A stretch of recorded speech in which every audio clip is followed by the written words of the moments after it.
Јас сум Дејан Јанков, сопруг на Злата Јанкова. Злата е исчезната на 16.6.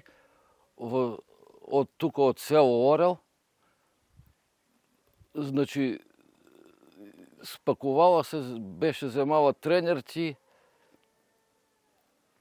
за детето јадење беше земала и затворила вратата и после тоа и се губи секаков трак. Со неја имаше мобилен телефон. Мобилниот телефон не е оциран и не е најден. Значи ги замолувам сите луѓе, ако знаат нешто, ако имат некакво сознание, да ни се обратат на нас или на полицијата.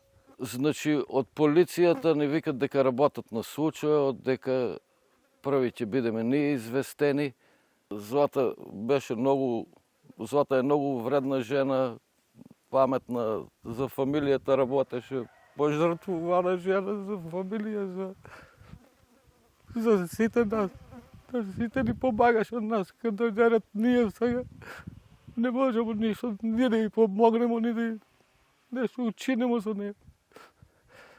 И затоа замолуваме ше да пат некој ако е видел нешто, ако е слушнал, ако ќе му биду многу захвала нашата фамилија, дека сме живи. Не знаеме ништо да направиме, ништо да презееме.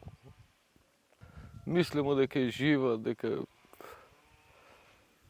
ќе го најдеме, дека сама ќе дојде, дека не знаеме што да мислиме. Ама секој случај мислимо дека е жива и дека ќе испадне од негде. Не може да посумнеме на ништо.